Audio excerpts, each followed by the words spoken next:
All right, so we're going to start now. Maybe get my microphone here. All right, well, thank you everyone so much for being here. Welcome to the very first Functional Aging Virtual Summit. Pretty awesome.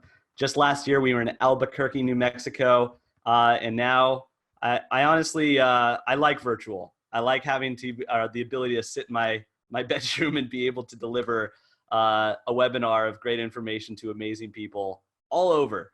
So thanks so much for attending. If you just got here, you missed a little bit of the housekeeping. If you have any questions, please type them into the chat. I will get to them there. Okay.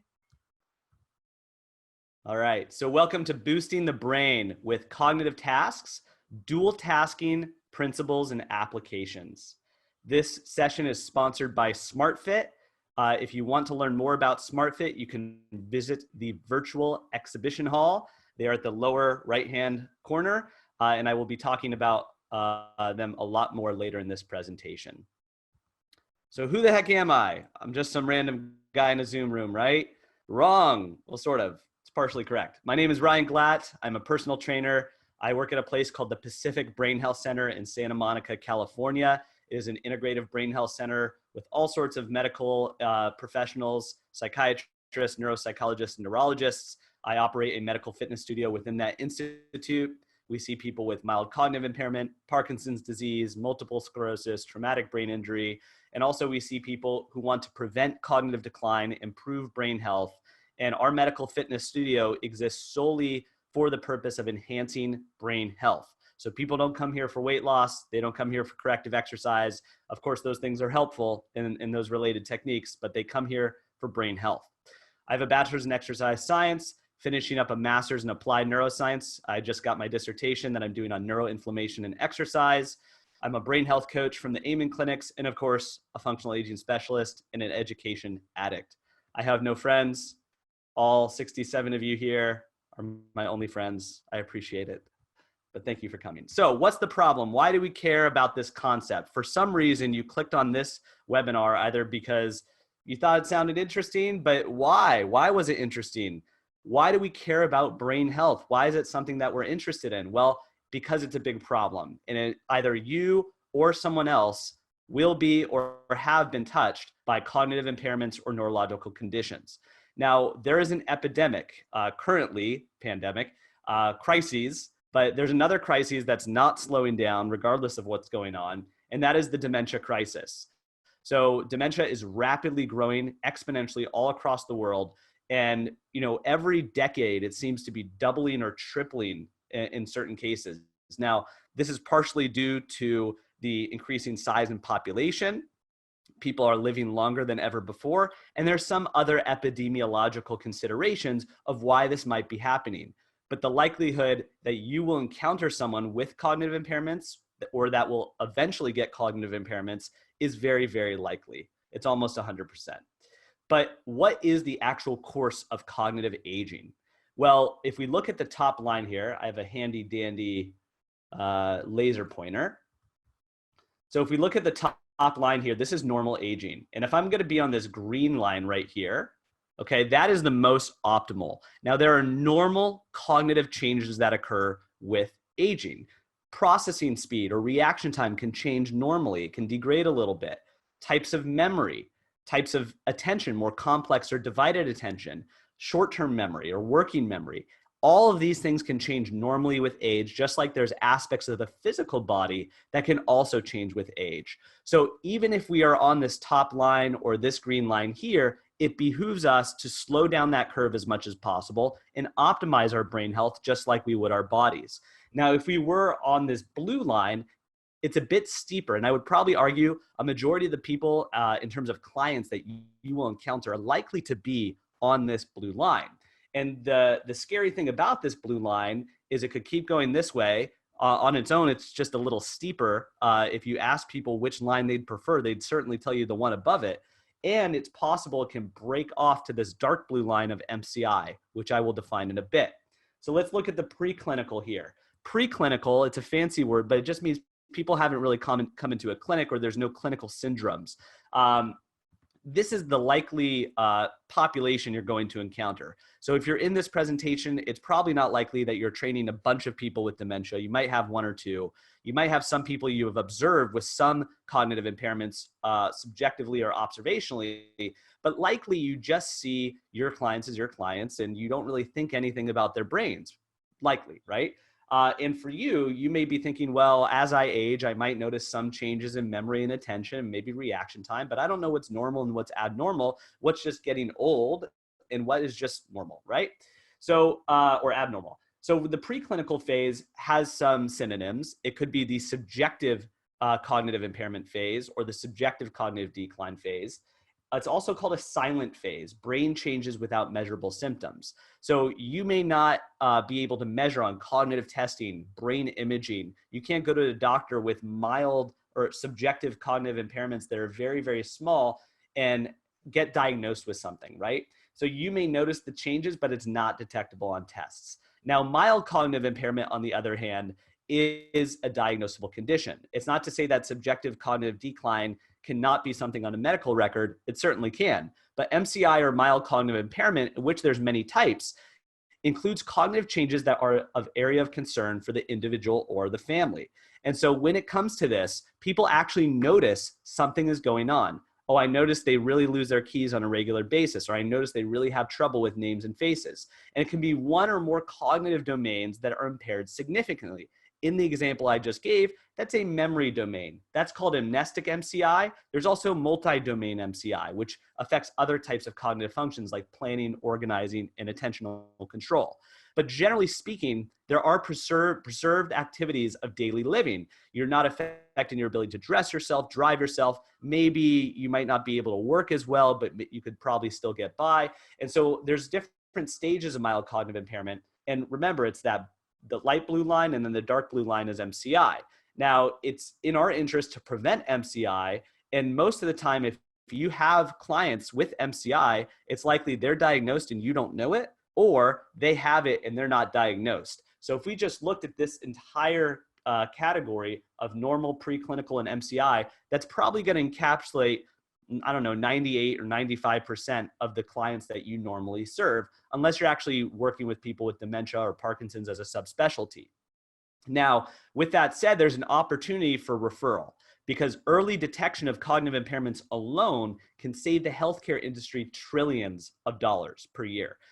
It also behooves you to do that because you can actually start a medical fitness practice whereby working with neurologists, geriatricians, doctors, you can establish a medical fitness practice and say, hey, I'm a fitness professional that actually cares about brain health. I referred this person for a memory evaluation. We found something that was preventable, thank God, and now we can actually do something about it.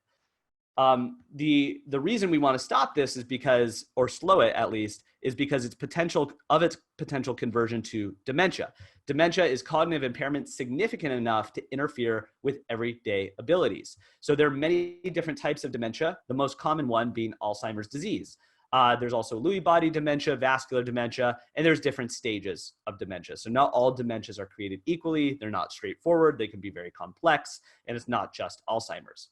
So what do we want to do? Well, one, we want to slow this curve as much as possible. But when people have something like MCI, is it possible to reverse it and go up to the top green line?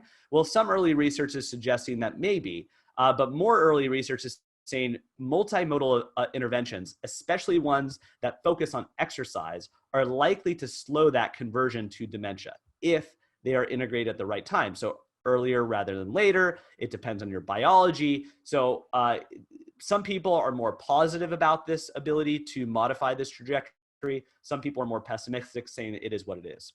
But we think, and we know, according to the World Health Organization, we can slow cognitive decline with exercise, but it's important to work with medical professionals because the measurement of that needs to be done by a medical professional. So how does cognition affect other chronic diseases? It's not just dementia. Congestive heart failure, 35% have cognitive impairments. In syncope and falls, 76% have cognitive impairments.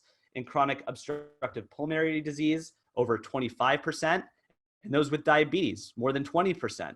Mild cognitive impairment affects about 20% of the population.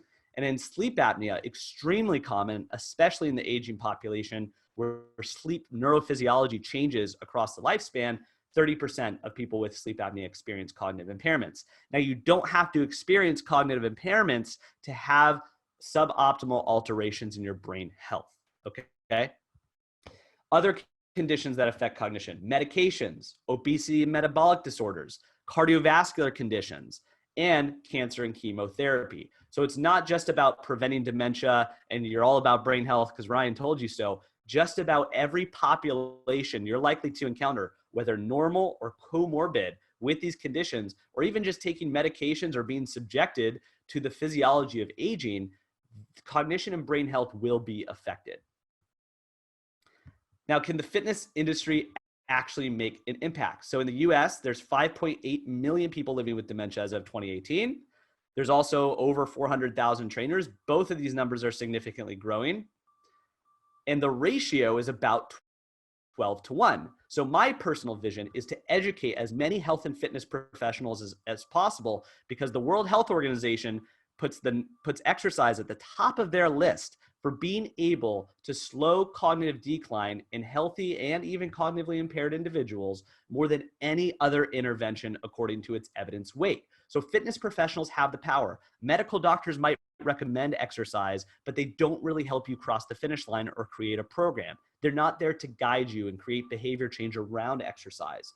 And so they're not able to deliver exercise programs. So I believe the fitness industry is the biggest weapon we have against this epidemic. And we look at this 12-1 ratio. If you just applied these brain health principles that I'll present to you today in my other session later, you will actually be able to be more suited with more education and awareness to make a positive change in your clients' brains. If we can do this with every trainer in the industry, I think we can make a significant dent on that big number of the dementia crisis, or at least be able to slow that curve, which even just slowing or preventing cognitive decline by, say, 5 years also saves billions of dollars. So you don't have to stop dementia outright. Just giving people that 5 years more of life in which they have their activities of daily living and their mental faculties is a big deal psychosocially, but also economically. All right. I'm going to check to see if there's any questions in the chat here. Nope. All right. Let's keep moving. So Neuroscience 101.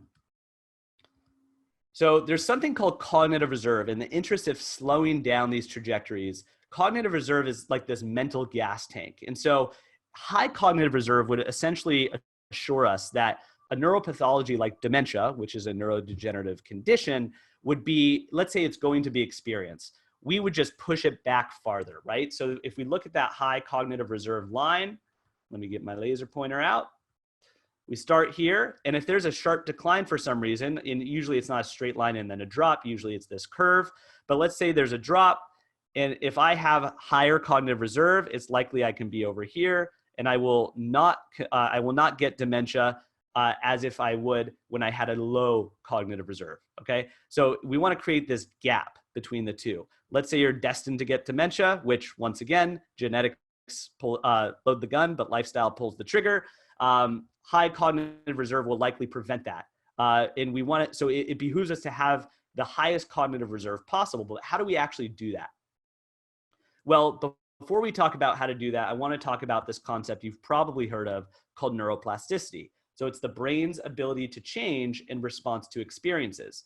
Now, the amount of effort that such change requires is here. It's this orange line. So this is early in life. You're a child, very easy to change, right? But as we age, it's harder to change, but the ability is still there.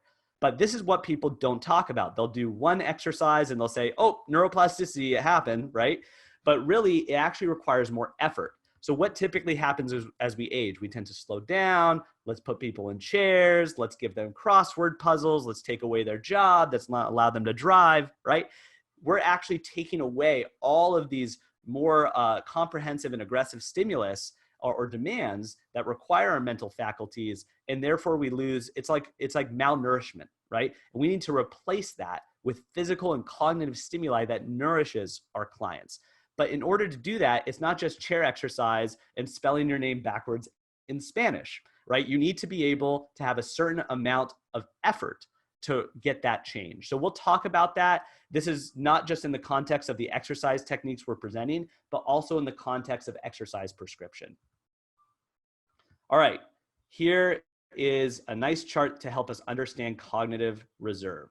So we have modifiable health factors in which exercise is included, as is diet and sleep and stress management, but we're going to be focusing on exercise primarily. We also have level of education, stay in school, social support, very important, especially as we found as of late, positive affect or good mood, let's call that mental health, stimulating activities and novel experiences, and cognitive training and or stimulation.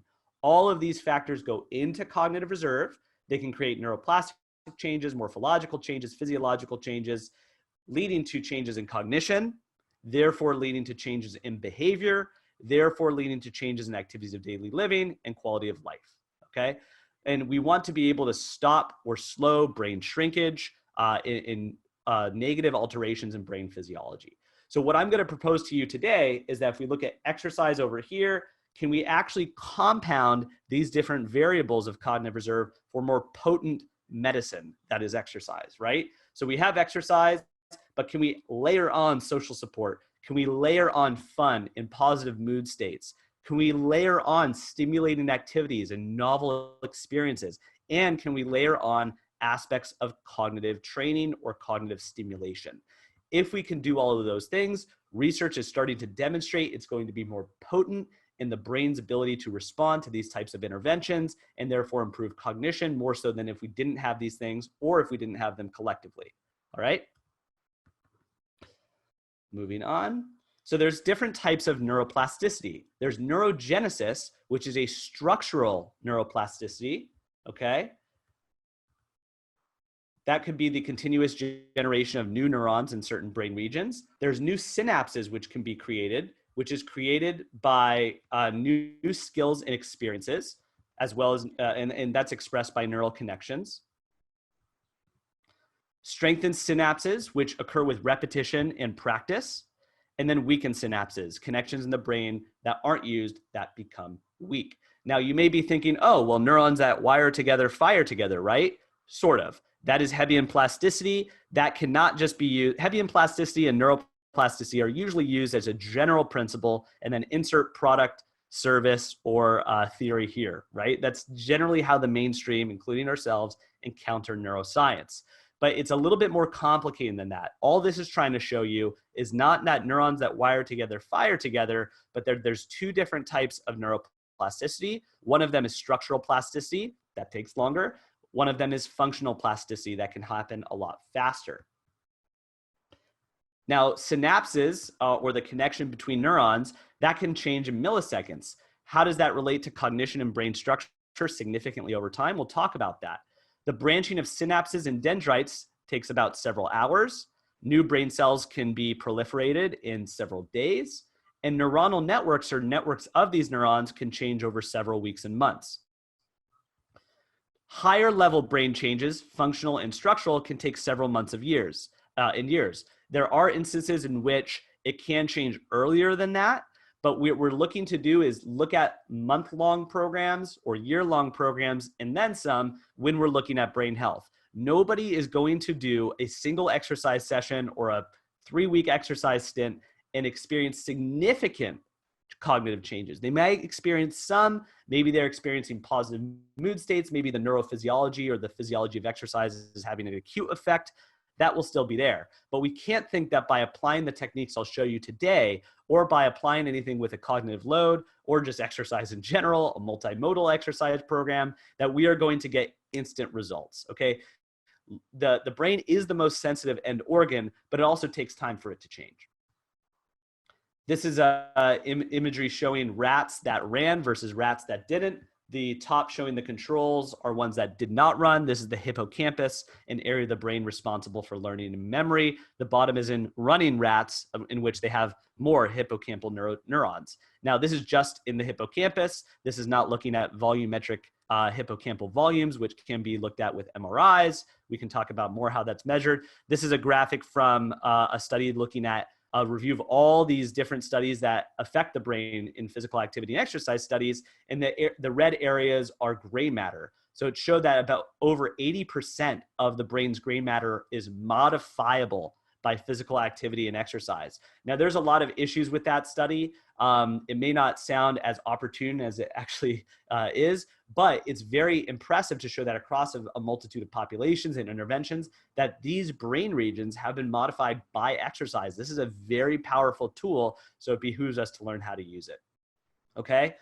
I'm going to answer questions in a second. We're just going to wrap up Neuroscience 101, and then I'll stop to answer questions. So let's talk about the different brain regions here. Just as a quick primer, we have the prefrontal cortex that's responsible for all sorts of things: executive functions, motor planning, motor initiation; the parietal lobe, which is responsible for integrating sensory information; the occipital lobe, which is responsible for vision; the temporal lobe houses areas of the brain responsible for memory, such as the hippocampus; and then we have the cerebellum, which is responsible for motor control and coordination. Okay, very quick primer to the brain. We're not going to go over this in detail. In my other talk later today, we will go over these brain regions in more detail, but just to give you a brief primer on that. Okay, and we're not going to spend too much time on this, but it's not just about brain regions doing this and that. It's not this isolationist anatomy that we've kind of grown out of in the fitness industry. We also have integrated anatomy, and this is true for the brain. These are called functional brain networks. The default mode network has been called the mind wandering network. There's the salience network and the central executive network. The central executive network is the one we'll probably be most relevant to today because it engages your conscious brain to think and maintains attention on a prioritized task. We're going to be talking about dual tasking. It's not just a singular focus on an undisturbed task or an undistracted task. Your salience network and your default mode network will also be working and switching between each other to accomplish certain things. And we'll talk about that more. Functional brain networks is a very confusing topic. It's very in-depth, but just to give you an appreciation that the brain's very complex. All right. Before we go into exercise in the brain, I'm going to answer questions. Yes, there will be a PDF for this PowerPoint. It's not underneath the talk right now, but check back by the latest tomorrow and it will be up. How is cognitive reserve measured? Great question.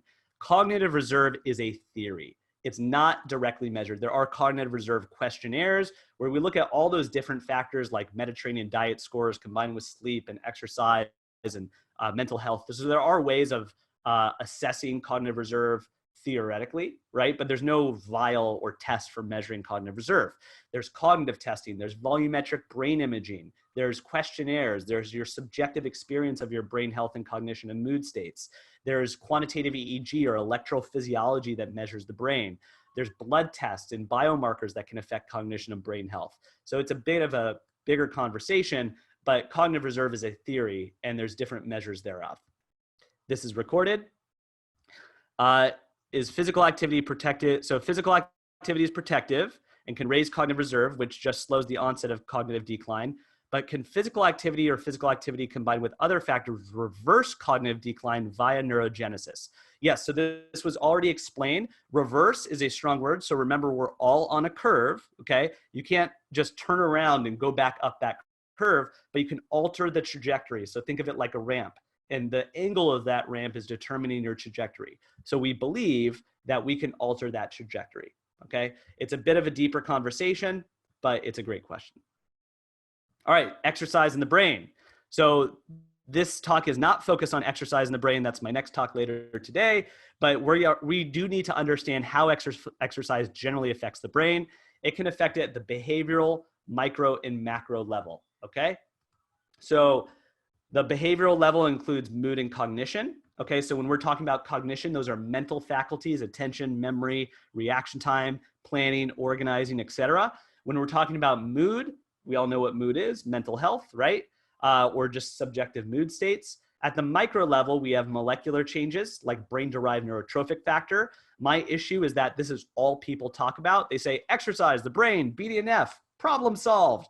It's actually more complex and it's more interesting. So you probably read a lot about, if you have heard about exercise in the brain, it's just about BDNF or neuroplasticity. Those are just at the micro level. We cannot, you can't wake up in the morning like, oh, I feel my BDNF, oh, I feel my neurons. You can't feel that, and it's much harder to measure even in a clinical population. That's more reserved for research, right? So you don't go to your doctor and measure neurons or BDNF. but I can tell you what is measurable, okay? And we've touched on it earlier, but I digress. Micro changes, molecular changes such as BDNF, irisin, and other growth factors. Those can be proteins, hormones, etc. Neuronal changes, the connections between these brain cells, and then structural brain changes and brain activity and volumetric changes. These are the macro level changes. This can be observed with different types of neuroimaging. Cognition and mood can be observed with questionnaires, neurocognitive testing, assessed by mental health professionals and behavioral health professionals, so on and so forth. All right, so exercise is important, but what are the general recommendations for brain health? You've probably heard this: 150 minutes to 300 minutes of moderate to vigorous physical activity per week, additional benefits for neuromotor training, which we're going to talk about today, strength training, and more minutes of exercise.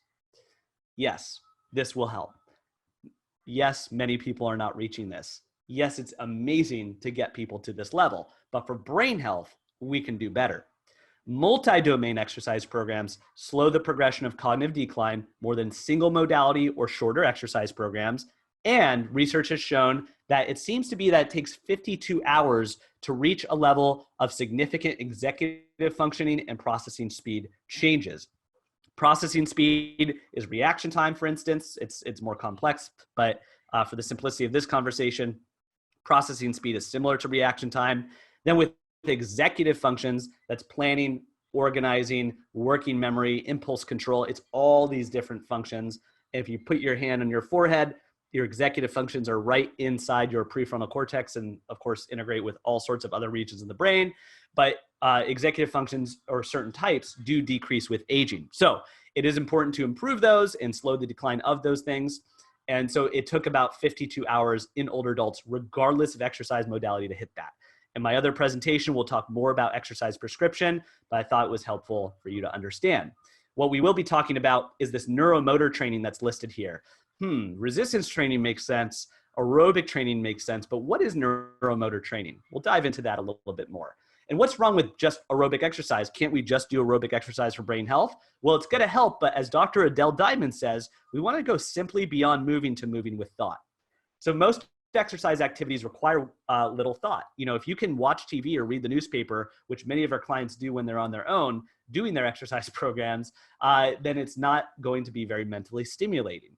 Cognitively engaging exercise appears to have a stronger effect than non-cognitively engaging exercise. This is true across populations: children, older adults with neurological and cognitive impairments, etc. So exercises that train and challenge diverse executive functions like dance, sports, martial arts, you have to be updating, reacting, thinking, planning, organizing your body and brain in response to an external stimulus. What can we learn from these? How can we apply these techniques and strategies? And also exercises that bring joy, pride, and confidence. It's the qualia of the experience. When I talk about exercise in the brain, people are like, but what about having a good time? What about fun? Yes, those are extremely important. And you also want a balance of challenge and skill, but not frustration or demotivation. Now, there's also different types of movement skills. There's the closed, stable, predictable environments that have a clear beginning and end, like exercise machines. And there's open environments where the environment's constantly changing. Movements have to be continually adapted. You don't expect what's coming next. These open skills are likely to be more cognitively demanding. It doesn't mean that closed skills are bad for brain health. It's just that we're already doing those. We're already doing aerobic training and resistance training and maybe linear drills that are unloaded. But what we need is more open skills in our exercise programs if our goal was to enhance cognition. There's also neuromuscular and mechanical benefits of open skills. There's also different phases of skill learning. There's the cognitive, associative, and autonomous phases. That cognitive phase, whenever we introduce a new skill, there's that trial and error, the organizing the information, processing all the variables, understanding the skill. Then there's the associative phase, translation and declaration of knowledge, putting it into practice, cleaning it up a little bit more, and then the autonomous phase. My beef with the fitness industry is that we usually keep things at autonomous with in programs that have been a routine are good because they're consistent, but they're lacking the novelty of skill. And the reason that's important is because as we introduce a new skill in that cognitive stage, it has higher working memory and cognitive demands. So as we go lower in the stage, or as we get more autonomous rather, the working memory demands decrease. Now, that's not a bad thing if you're trying to be good at a skill. Proficiency, sports, performance of any sort, very, very important. But in the interest of brain health, we should have an aspect or a certain percentage of novelty. I can't give you that percentage, but I can tell you that most people are missing it, right? We need to introduce new skills that are cognitively stimulating, cognitively demanding, and novel, and also enjoyable if we are interested in getting more cognitive benefits out of our exercise programs.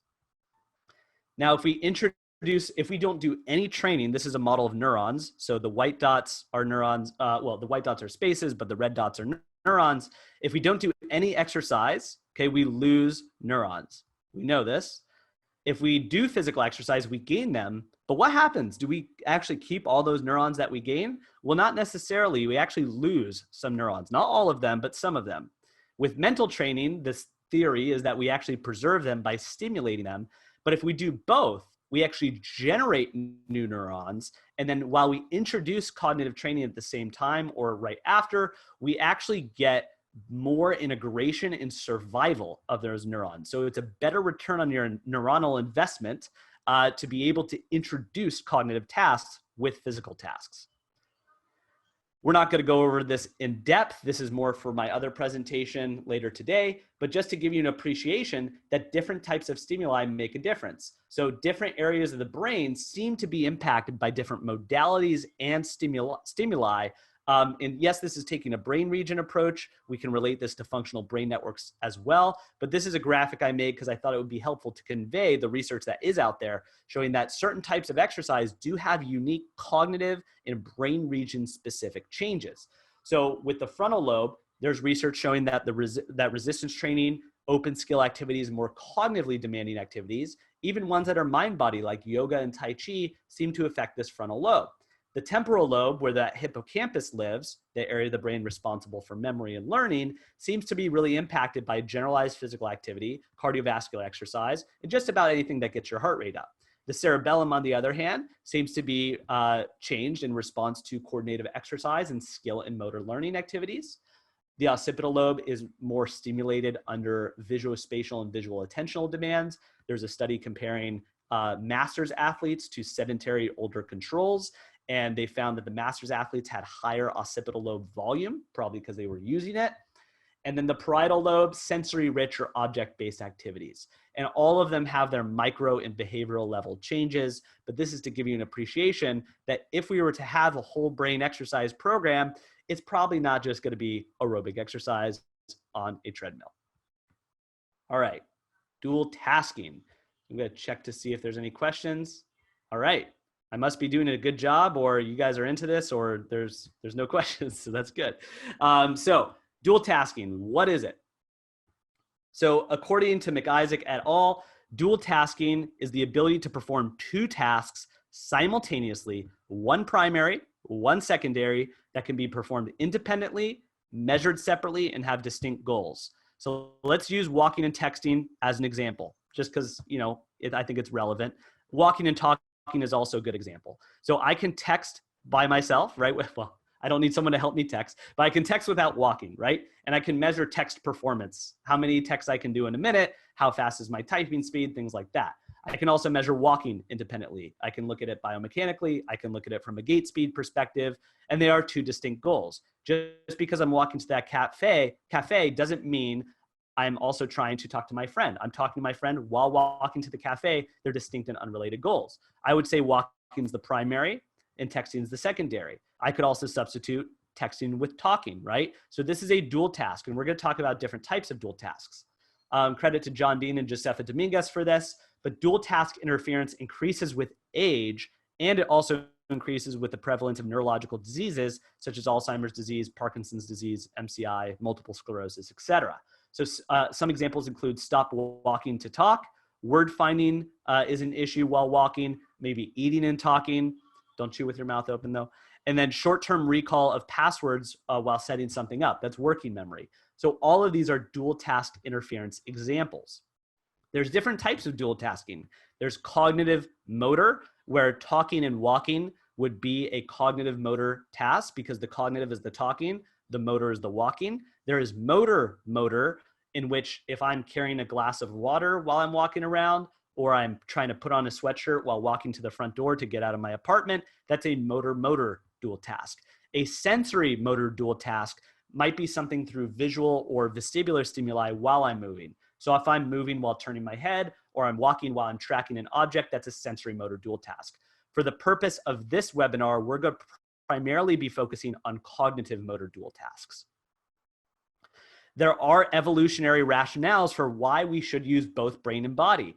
A colleague of ours, Dr. David Reichland, presented this model called the adaptive capacity model. It's an evolutionary neurobiological model of why brain and body go together. So we use our spatial memory and navigation systems, we use our executive functioning demands, we use motor control and learning abilities, our sensory and attention systems, and we modulate our processing speed to go back and forth.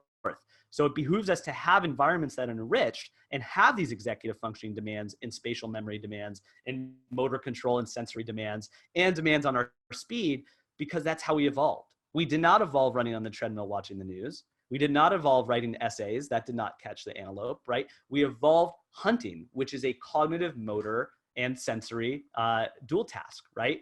It really does require all these different inputs. So we've lost this valuable nutrient that is cognitive motor stimulation in lieu of having more segregated cognitive and motor tasks. It's time to bring it back together.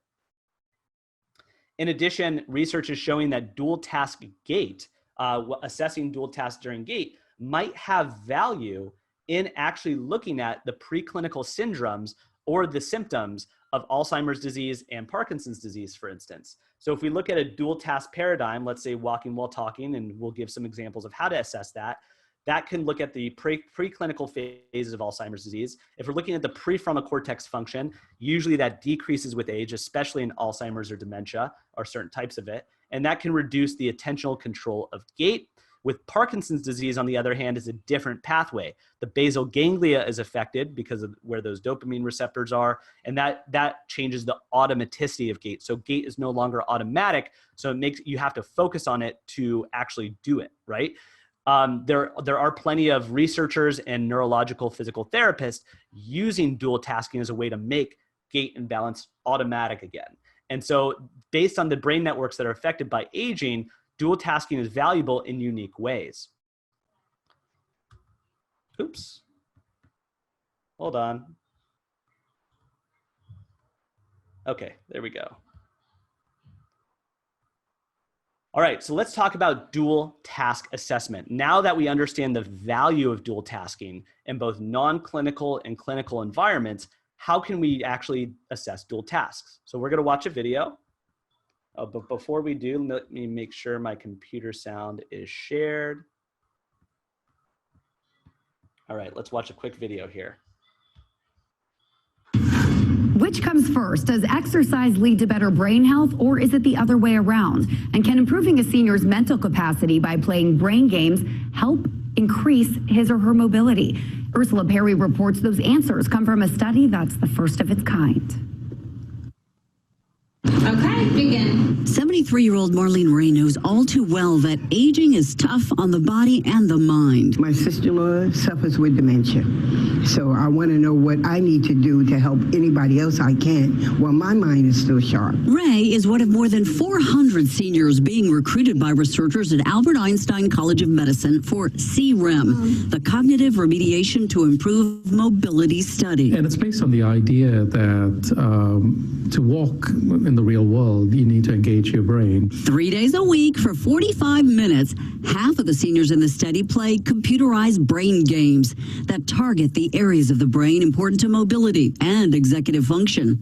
The prefrontal cortex, the basal ganglia, and the connections in between. A, C, E, G. Participants then perform timed walking and cognition tests, seeing how long it takes to walk a runway while reciting alternate letters of the alphabet, or finding a way out of a floor maze while keeping one foot on a yellow guideline.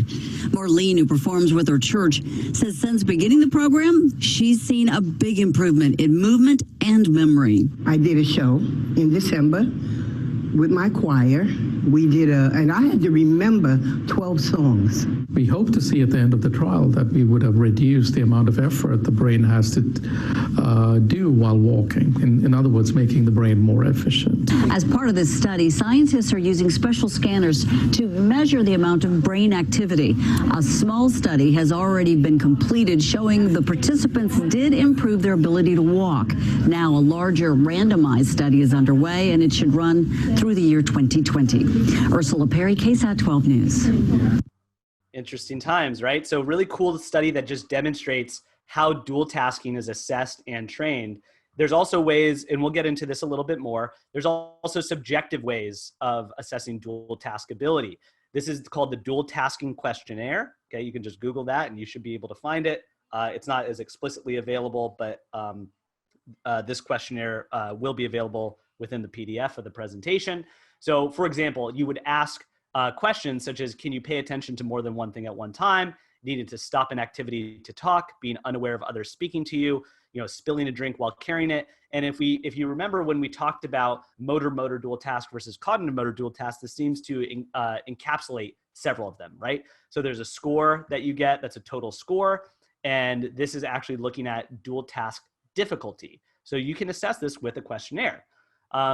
We also have dual task and other balance and gait assessments, such as the timed up and go, the timed up and go cognitive, the timed up and go manual and triple. We'll talk about those, the 4-square step test cognitive, the walking trail making test A and B, and the walking Corsi block test. The first two are more likely to be applied in your setting or in your gym. We're going to talk about how to apply the other two, but they're a little bit more challenging, but we'll talk about how to apply those. Okay. So credit to Dr. Chris Thompson for providing this video on how to do a tug.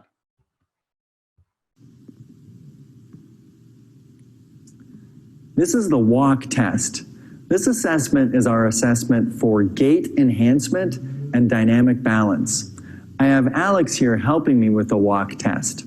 What we're going to have him do is see how quickly he can walk around the cone, come back and sit down. Here's what the test is going to look like. Alex is starting the test with his feet flat on the floor, his hands on his lap. When I say go, he's going to stand up, walk as fast as he's comfortable around the cone, come back and sit down. I'm going to time him on the stopwatch to the closest 1/100th of a second. That's it. Alex, let's do this test. I will give you a ready, set, go command. Ready, set, go. Around the cone and come back and have a seat. 8.92 seconds. Very good. Okay, so that's how to do a timed up and go. Now let's see how to do a timed up and go cognitive.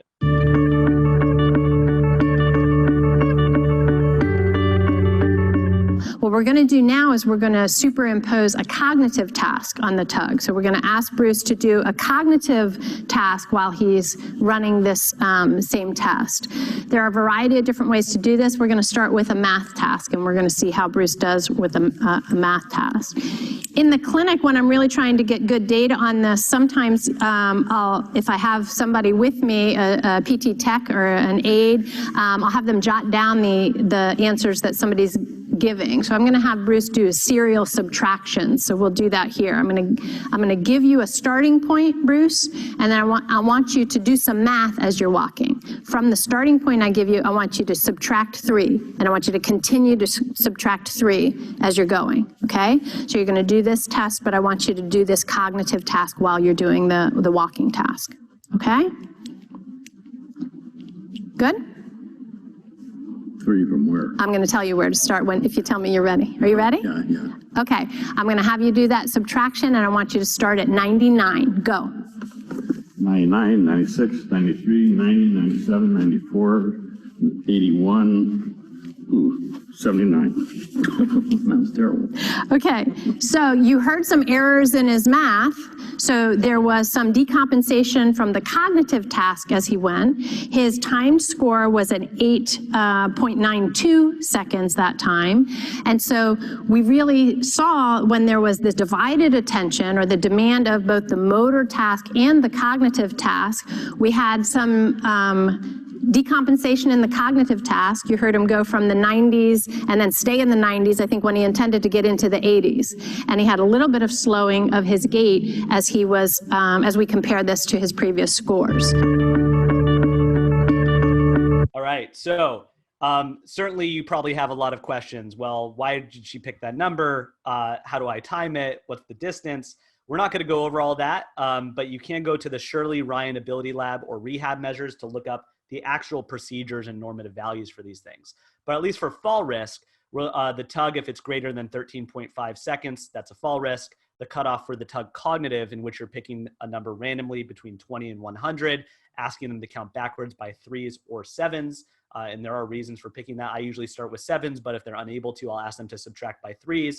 The cutoff for that is about 15 seconds. Then there's a tug manual, which we don't have a demonstration of, but you're holding an almost full cup of water while doing the tug and trying not to spill it. The cutoff for that is 14.5 seconds. The tug triple, I want to see a competition later, but a tug triple is when you're doing all three. You're doing the tug while holding a cup of water while counting backwards by 7s or 3s. So it's a very challenging set of tasks. If you just Google Shirley Ryan Ability Lab, you will be able to find that website. If you also Google just tug cognitive or tug dual task, you will also find details for that, okay? There's a couple questions. Yes, you will have access to this presentation. You have heard that dual tasking is not helpful as it slows down concentration and actual learning absorption. You're right in one way, in that if you're at school and you're trying to learn something, or you're in a presentation or you're in a conversation, yes, you do want to focus as much as you can to absorb the information. So if the goal is to learn something, do not distract yourself. But the reality is that the real world is full of distractions. So what if you're in a conversation and you're trying to absorb the material, or in a presentation, but you're distracted? I'm sure it's happened where you sit, right? Maybe your cat walks by, you're trying to drink water, someone's trying to talk to you while you're trying to listen to me, your phone vibrates, or you're trying to text while attending to my voice. Those are all dual tasks. So you want to be able to, what I'm trying to say, and what you should have gotten at this point in the presentation, is that you have a certain level of dual task ability. That ability declines with age. So does divided attention. So to be able to train that is extremely important. So it depends what the context is. For us, it's fall prevention, cognition, real world performance, activities of daily living, being able to multitask. To have to stop every time you want to talk is extremely frustrating. And we'll see this with some older adults. We'll also see this in older adults with neurological populations. So you don't know what you have until it's gone. So if you've noticed that your dual task ability, or even task switching ability, is declined, it's very frustrating. So that was a great question. Here's how to do the 4-square step test. You start in square one, go clockwise, hit 1, and then go counterclockwise till you come back to 1. So you go 1, 2, 3, 4, 1, 4, 3, 2, and then time up. The timer starts as soon as your right foot, or yeah, it would be your right foot, I hope, steps into 2, and then it stops when you come back to 1. You can have a dual task variation of this 4-square step test in which you're counting backwards or going every other letter of the alphabet. There's a couple of variations in the literature. This is a test of dynamic balance. Just like the other tests, we don't have time to go over what we are presenting in terms of procedural knowledge. I wouldn't say after this presentation you're able to start doing these, but I want you to Google these or look them up, especially from the Shirley Ryan Ability Lab, to start doing them. Likely you're already doing the tug or the timed up and go. I hope so. Some of you I know are also doing the 4-square step task. So it's more about how to add a dual task. Some people are asking, will this help with ADHD or ADD? Yes. Thoughts about conducting assessments in an online environment. We will actually show a video of the 4-square step test in a Zoom format. Many people have done the timed up and go very well in a virtual format. So I'm not going to show you how to do that here, but you could just simply apply the dual task condition. And a lot of the techniques I'll be showing today focus on virtual applications as well as in person. All right. Okay, the trail making test is usually a written test by which we are going from 1, 2, 3, 4, 5, 6, and you're usually drawing it. But there's actually a walking variation. So you can buy these dots from Amazon that have numbers on them, or you can just take dots and draw on them. And you can give them numbers 1 through 10, for instance. And the SmartFit technology I'll show you later actually has this built in. There's also the trail making test part B, where it's 1A, 2B, 3C. And you're actually alternating between the two. So it's set shifting. So we'll use dots with letters and numbers on them, and we'll spread them out over a defined area. And I'll say I'll have 1 through 12 or 14, I think, and then A through N, and I'll time people to see how long it takes them. So I'll have them practice it, and I'll see how long it takes them. Let's say it takes them 2 minutes, and after 3 months of training with me, maybe it takes them 1.5 minutes. That's an improvement, right? The Corsi block test is a bunch of squares. Typically, it's just blocks on a desk, and you're tapping them, right?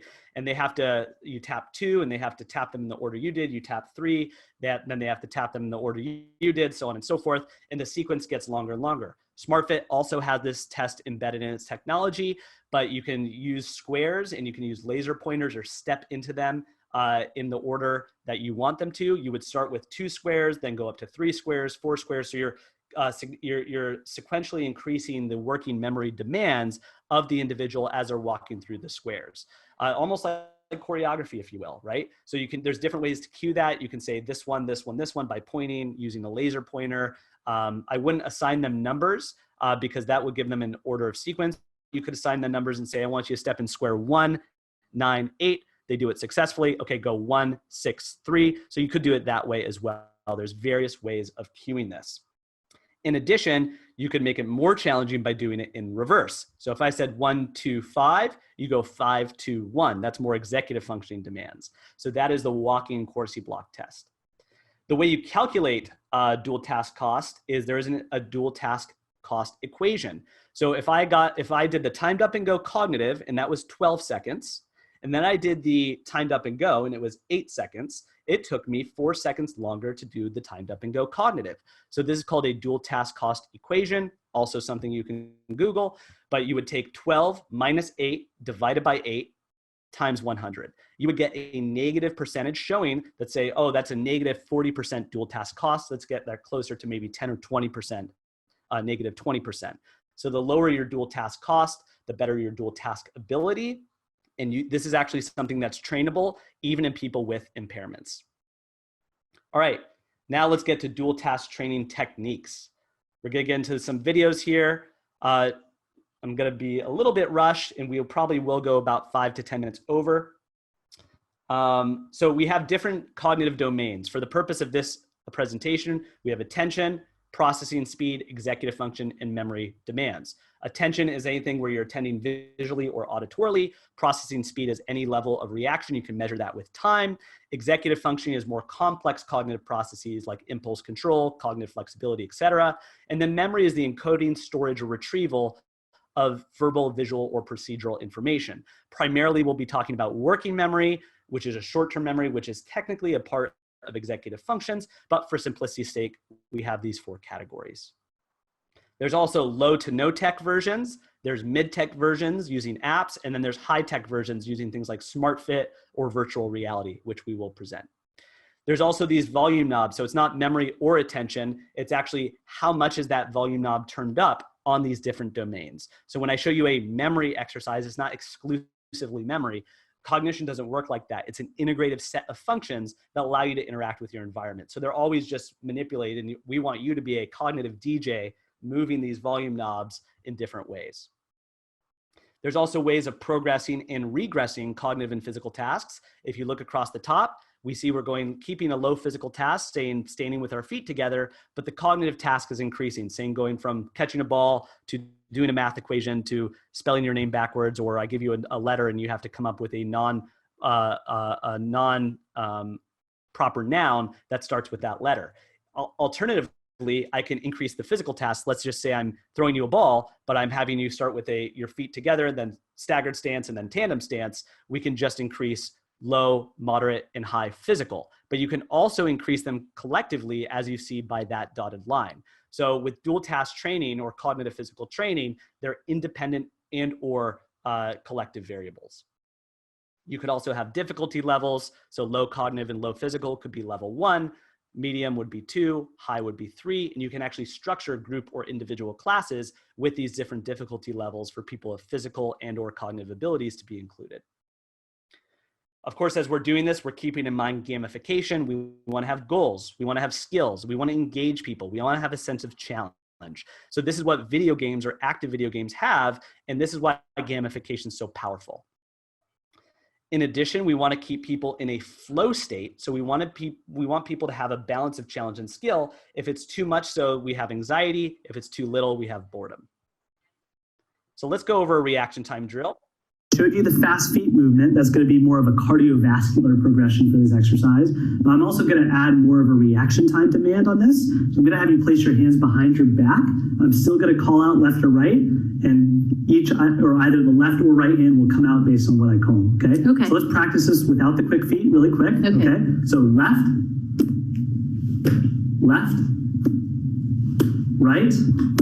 Good. Make sure it goes behind the back again after every repetition. I don't want the other one coming out to say hi, just the one that I call. All right. Right. Good. All right. So let's start the quick feet movement. Get a little bit more of a cardiovascular demand. Try to stay in place. Left. Good. Hand goes behind your back. Right. Left. Right. Left. Left. Right. Left, and good. How was that? That was hard. That was hard? Scale 1 to 10, how physically demanding was that? Okay, so you saw me doing several things. One, you saw me, well, hold on here. You saw me asking questions. Oh, nice place to stop, blinking. Looks good. You saw me asking questions. Scale 1 to 10, how physically demanding was that? Scale 1 to 10, how cognitively demanding was that? That's kind of like an RPE. With 10 being the most of both scales. It's actually using a tool called the NASA Task Load Index, which we're not going to review, but there's a way to gauge and therefore progress or regress these tasks. This was based on me introducing the ball first, and then I introduced a quick feet exercise, which she was already very familiar with, and then we had a cardiovascular visual attentive dual task, right? And it's also a reaction time task, because if she didn't react, but then I had her arms behind her, right? And so I would call out either one, right? This is more reaction time, and it's also impulse control, because the other one would have this motoric impulse to come out and catch the ball. So she had to make a decision. So it's more demanding in that way. So you didn't see the videos that precede this. In the Brain Health Trainer course you do, and there's a sequence in which it logically progresses, but that's to give you an idea of how we might coach and instruct these types of drills. Here's a memory variation using working memory with the sequence of steps. Now I'm going to add a bit more of a memory demand for you, okay? I'm going to give you a sequence of steps. It's either going to be left or right, and I'm going to sequence them out, okay? So I'm going to say them, and you're going to have to keep up with them. So for example, if I go left, right, left, show me what that looks like. Good. And so from there, I would add longer streams. So I said left, right, left, that's 3 cues. We would just increase the cues. I get to a point where it's almost up to 8 cues, or I can have her step on it in the reverse or step over them in the reverse order. I could also add forward and backward steps as well. So there's a lot of ways to modify this. All right, so how do we actually do these types of things in a remote or virtual context? Well, there's different types of cues, auditory and object-based cues, which we know we can use these different types of cues to have visual stimuli, auditory stimuli, or object-based stimuli. So in the example of the stepping over the hurdles, that could just be auditory. There was no visual reliance on me being there. I could just call those out. She could be on the other side of Zoom. Now with the ball, I had to be there throwing it to her, but there's also ways of using objects if a person's by themselves. But there's nuances. For example, some people just use coordination, trivia, language. And there are nuances. We're not going to go over these explicitly, but you can't just use what was the name of this president during this time, or you can't just say, you know, right foot out, left hand up and call it a cognitive motor dual task.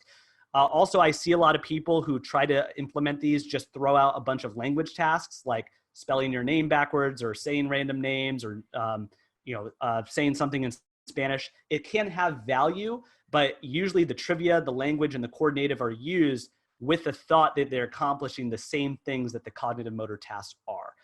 In addition, people ask, well, can this be a full session or can it be a part of a session? It can be both, and it's dependent on the level of techniques you have and your level of comfort. There's a couple of apps. I'll show you one video from each of them. These are free apps that are really helpful and can be used in a in-person or virtual setting. Switched On is one of them, and then Clock Yourself is the other. So let's watch a video of how I use Switched On in a virtual scenario. All right, Laura, how you doing today? Good. We're going to do some brain training exercises. So I have my app. You can see my screen here, right? Yes. So this app is called Switched On, and Switched On is going to help us display some cognitive stimuli. So I'm going to be selecting some stimuli. I'm going to select 4 different arrows, up, down, left, and right. Okay. I'm going to select the time to a little bit longer because we're new to this. We haven't done it before. I'm going to make it unlimited so we can just keep going until you're tired, and then we can go to the next exercise. So what's going to happen is when I click begin training, you're going to see a countdown from 5, 4, 3, 2, 1, and then you're going to see these arrows pop up. So if the arrow's pointing up, you're going to step forward. If the arrow's pointing down, you're going to lunge backwards. If the arrow's pointing left, you'll lunge left. If the arrow's pointing right, you'll lunge right. Okay? Now with this lunge, you don't need to step very far, only as much as you're comfortable. You're going to have to get used to the pacing. It might be awkward. And that at a certain point, what's going to happen is I'm going to say reverse. So that means if it's pointing forward, you step backward. If it's pointing down, you step forward, so on and so forth. Does that sound good? Yeah. Okay, let me know if it's too fast, and you can almost self-adjust. So if you're stepping out too far, what's going to happen is you can just step out your foot instead of a full lunge. Does that make sense? Yeah. Okay, let's try this out. Here we go. 3, 2, 1. Here we go. Great range. Awesome.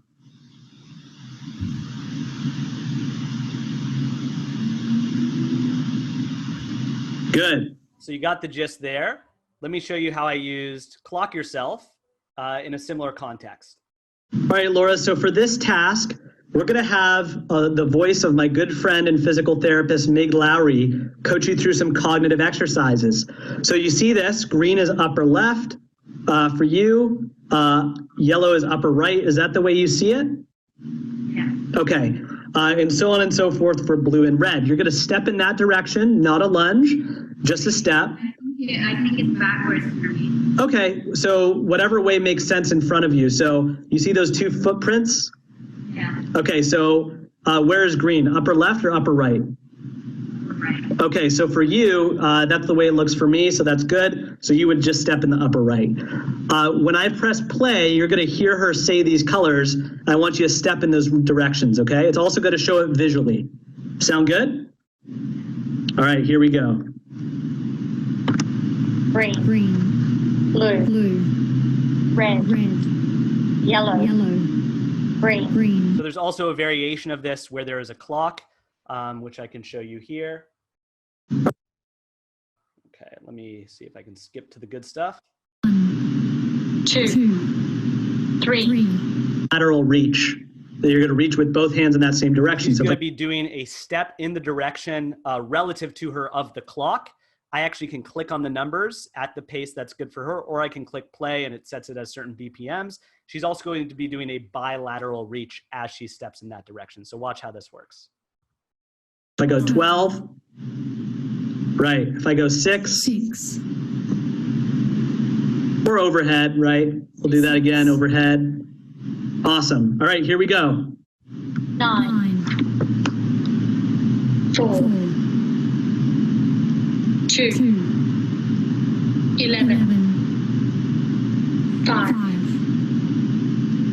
9. 7. All right, here's what happens when you make me angry. 4.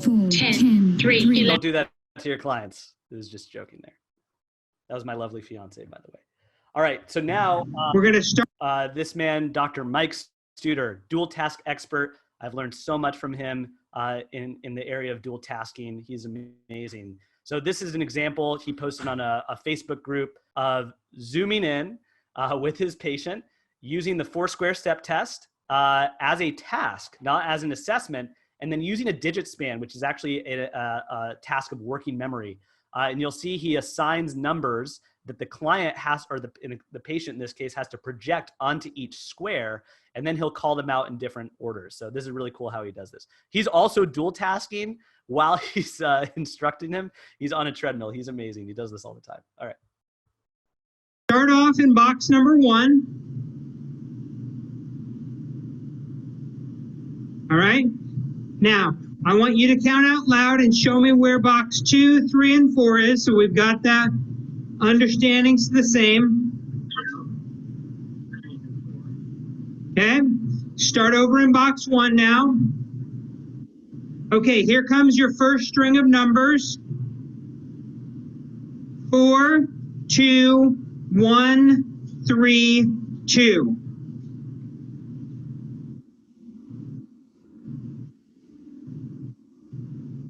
Perfect. Okay, so now start in box 1 again. 2, 1, 2, 4, 3, 1. Sorry for the delay there. Let me let it load. So you probably didn't hear his sequence there. Okay, here we go. 2, 1, 2, 4, 3, 1, 2.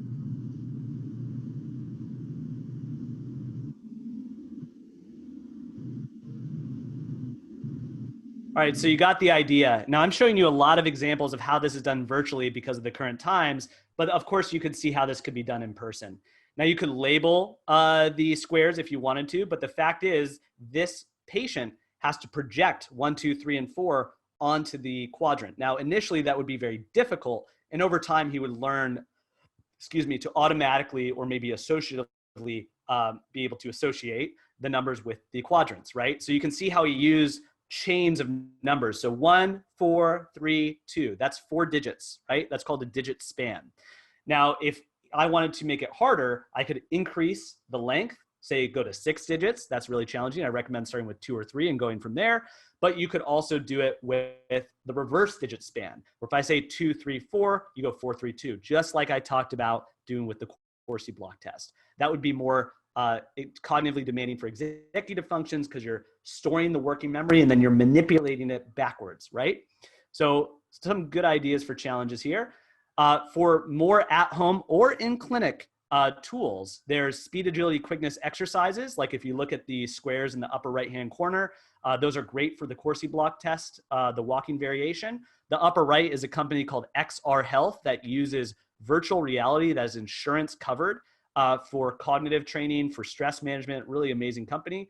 SmartFit, the one on the lower left, we're going to spend a lot of time going over examples with. This is a brain health portable package, if you will, where you have these individual targets that have over 50 different cognitive tasks embedded into the system.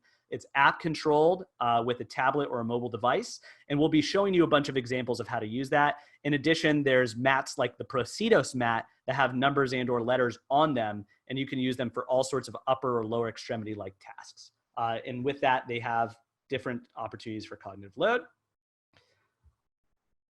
So let's go over the, let's go over some tasks that the portable version that SmartFit offers here. And at any point, if there is any interest in learning more about SmartFit or getting a demonstration, go to the Virtual Expo tab on the FAI Summit page.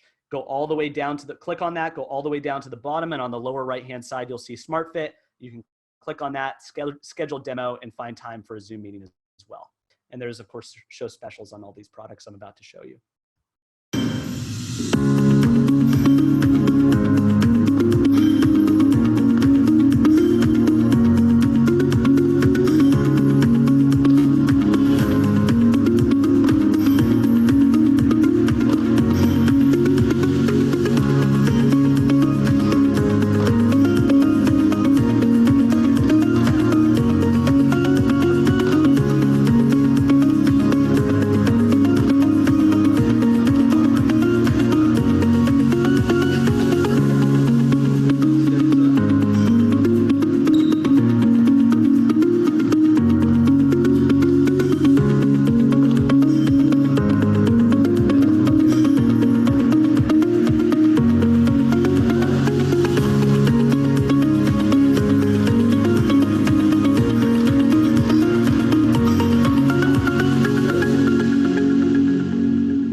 Pretty cool stuff.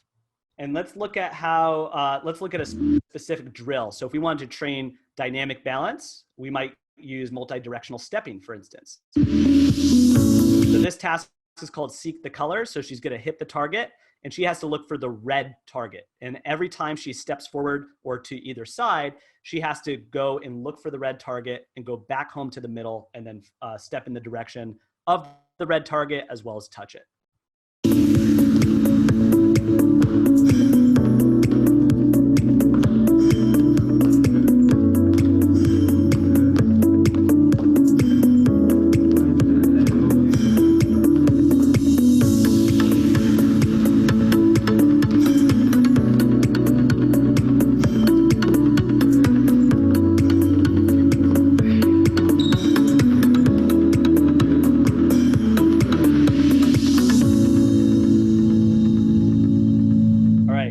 So I had a great question that I just answered in the chat. Someone asked, has a dose response curve been established for dual tasking? So there's no recommended amount of time for dual tasking. Of course, there have been studies that say, oh, it's a dual tasking intervention. They did it for 12 weeks, twice a week. They improved cognition this degree. But I think it's helpful to take a note from that. So if someone's training with you once or twice a week, and it probably behooves you to incorporate dual task techniques, at least into some, maybe 1/3 or a portion of that session. I will say that maybe 1/3 of your exercise program should consist of skill-based or cognitively demanding stimuli in which dual tasking might be a part. But if we're just looking at dual tasking specifically, let's say on the low end, maybe 10% of your exercise program, on the high end, maybe 30% of your exercise program. It certainly could be more, but it doesn't need to be all dual tasking, right? Some asked, will this be in the Brain Health Trainer certification? Yes, there's a massive exercise library. It's a 10-hour course. It offers about 10 hours of CECs for most organizations. We'll go over that in a sec. Now I want to show you how I actually use the SmartFit pods in a virtual context. So amid the current epidemic, I have patients that have had this setup of the 3 pods taken home, and I've actually zoomed in to train them on the pods. And I'm going to show you an example of how I do that. All right, TJ, I'm excited to start our session. We're going to start with a selective attention task, whereby you're going to be presented with 3 targets. As you see in front of you here, you have well set up there. You're going to be doing an alternating posterior lunge continuously. I don't want you to slow down, maybe 3/4 range of motion. When you click go, you're going to see A and maybe some other letters. You're going to find A, ignore the other letters, and then you're going to go to the next letter in the alphabet. So you're going to have to ignore the irrelevant stimuli. This is called selective attention while seeking the next logical letter in the alphabet, which is called working memory. Are you ready? Okay, go ahead and assume your position, hit go, and right when you hit go, start your alternating posterior lunge. Good, searching for the letter.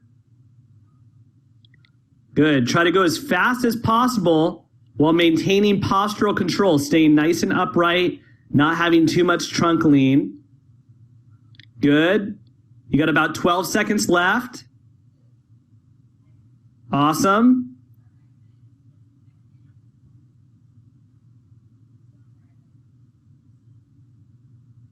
And time. Very good. So what score did you get there?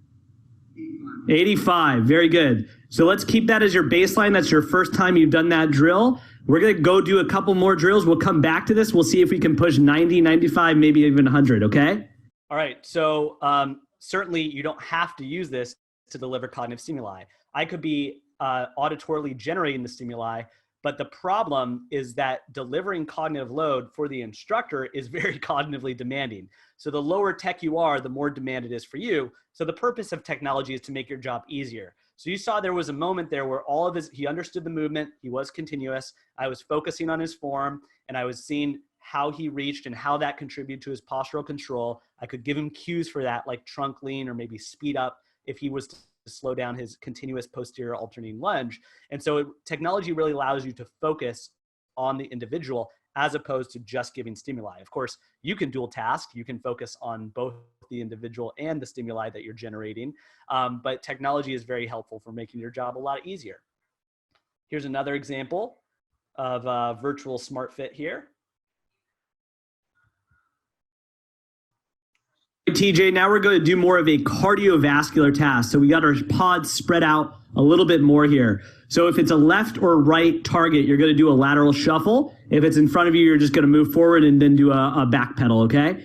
You see that cone out in front of you, that is your home target. So you're going to start there, and after every target, you're going to go back there. This game is called track left, right, both. So track left, right, both has an L, an R, or a B. An L is your left hand, an R is your right hand, but B is both hands, okay? So the game will be tracking speed and accuracy, and I'm going to be counting to make sure that you got the right target correct, okay? You're also going to know, so it's a little bit of impulse control, decision making, and a little bit of working memory from the get-go, since you have to remember which left, right, or both goes with which movement. Are you ready? All right, start from the cone there, facing the forward red target. Go ahead and shuffle forward and hit go, and let's see where the first target is. Okay, that looks like a B. An L. Good. Awesome job. Stay nimble. Stay sharp. Good, almost done. Couple more seconds.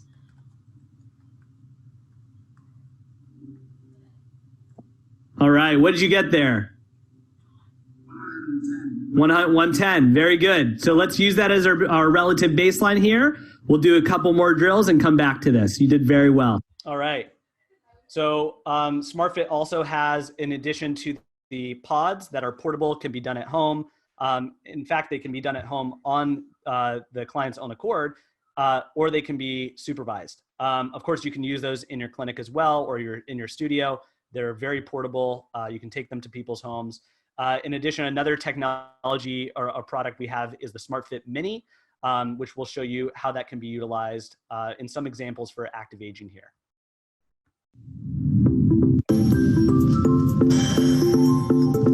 So if individuals are more unstable or frail, they can of course be supported. You can also do more dynamic stepping tasks or balance tasks. Of course, you could replace that with a hurdle. You don't have to support the person if they are able. This, of course, depends on their level of physical and cognitive functioning. You can start to incorporate more challenges. So this is showing how we can progress a balance task. You can incorporate them into group training. You can incorporate it with boxing. It's really a lot of fun. Very enthusiastic. So that's a great product. So we have all of SmartFit's technology in our studio. It's kind of our flagship product offering there. Let's see here. Now, why should you care about this? Brain games sound fun. Ryan, you've really sold dual tasking, but why do we actually care? So the reason brain health training, both exercise counseling for brain health, which we'll talk about in an hour and a half or so in my next session, and dual task training is important, is because the demand is very high for brain health services and programs.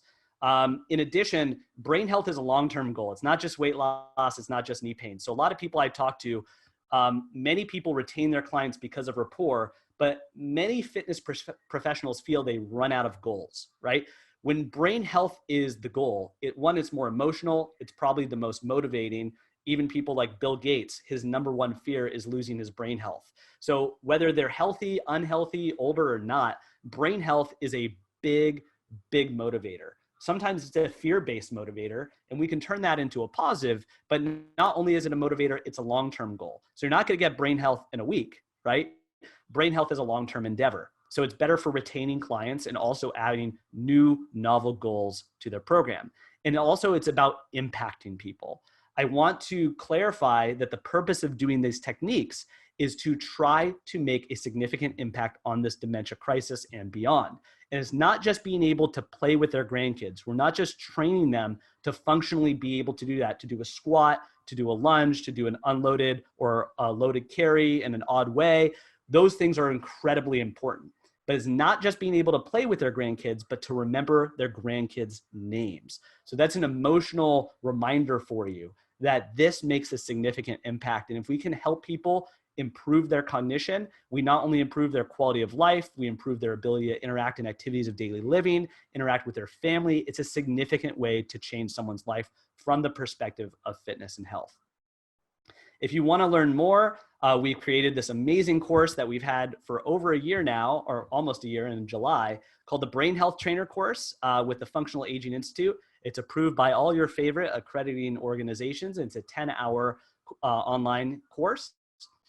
It includes interactive graphics, neuroscience theory, over an hour of turnkey programming and ways of assessing people, creating an intake process, if you will, for assessing brain health, how to refer to medical professionals, and of course, learning about the neuroscience behind exercise and brain health.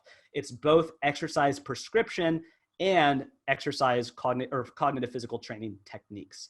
If you're interested in learning more about that, you can go to brainhealthtrainer.com and use code BRAIN200 at checkout. I also recommend that if you want to learn more about SmartFit and go check out their show specials, go check out a demo, please go to the virtual expo page on the Functional Aging Summit homepage, click on that tab, go all the way down to the right-hand corner on the lower right-hand side, click on their page, you'll be taken to their homepage and you can submit an interest form, attend a live Zoom demo, schedule a time to talk, and also look at the show specials they have. I want to thank you all so much for being here and sticking with me and going into your lunch a little bit. I was telling Dr. Dan Ritchie, you know, neuroscience might be a little bit more important than food. Maybe you can fast a little bit. So I appreciate you all staying put here and hearing me blab. I'm going to check the Q&A. Please, I'll answer any questions you have. I'll stick around for a few more minutes. Thank you everyone so much for your time. Let's see here. Thank you, thank you. Also, just so you know, Brain Health Trainer 2.0 will be launching soon in mid-July. It's gonna have a lot of new content and a lot of new technology and improved navigation. If you were to buy the course now, you would still get access to Brain Health Trainer 2.0 as well. Let me know if you have any questions about that. I will also type in my email to the chat in case any of you want to email me here. Do I have a slide for that? Okay, yes, go to the virtual expo. I said that already. Ah, yes, here we go. Here's my contact information, my email, my website, also my Instagram handle, glatt.brainhealth. George, if you've already paid for the certification, will you get 2.0? Absolutely. Everyone who's paid for the certification will get automatically upgraded to 2.0 regardless of when you bought it. Thank you, Gretchen, much appreciated. Thanks for coming. I want to talk about another thing. Someone asked about what can people do at home. So are there virtual programs clients can do at home? Certainly the COVID-19 scenario has made a lot more of these available. In terms of video-based applications where they can just sign up and engage in video programs, Spiro 100 has some tasks or some workouts that are more brain-based. Sue Grant, wherever she is amazing and has created some great brain workouts in Spiro 100. Spiro 100 is a subscription-based video platform for active aging. It's really helpful for individuals who are at any stage of function. They have chair-based classes, chair-supported or functional standing classes. So Spiro 100 does have a brain health category. I wouldn't say that every workout in there does exactly what we presented today, but it does have that value proposition of brain health in there. Daily Dose PD is a Parkinson's specific membership video-based training site, and they have a cognitive training category that's very interesting and also very good for non-Parkinson's clients and patients. XR Health, as I pointed out, is VR-based, and they're still kind of figuring themselves out a little bit, but has cognitive training covered. And then Clock Yourself is a free app that they could use on their own. But ideally, they're doing it with you, and you're showing them how to do these cognitive physical training tasks on their own, right? Okay, so for everyone else still in the presentation, I will stick around. If you want to go off mute to ask me a question or type in a question into the chat, I will stick around for a little bit. Or we can just have a staring contest. It's really up to you. I can just sit here and look pretty if that's what you'd like. Really up to you. All right, so people are leaving because they don't want to see me sit here and look pretty. I don't want to assume anything, but maybe I'm not pretty. You know, I'll leave that up to you guys to discuss. All right. Brian? Yes. Hello, John. Hi. I'm taking your class, so I'm almost done. So Oh, nice. it's quite engaging. I had a question on the video. You say a video library, and I didn't. Yeah, it's at the very end. So okay, I thought so.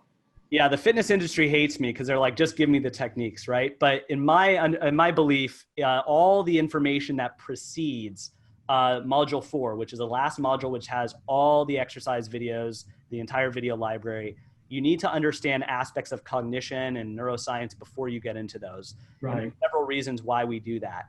We've seen a lot of people who have just heard this concept, they start applying it right away, but they can't explain the value or understand why they're doing it, right? And so we're really about neuroscience excellence and understanding the why. And so that's why that information precedes it. Yeah, I'm just ready to take the quiz after lesson 3. So oh, nice, you're close. Lesson 3 is a dinger, man. There's a lot of information there. That's one of the changes in the new course is we're making that intake process a lot easier and a lot faster. So module 3 is going to be a much better, easier to navigate module. So you'll be able to return to that, but go ahead and finish it before 2.0 is released. All you have is the exercise video library left, and there's not a quiz for module 4. So you're almost done. You're almost there.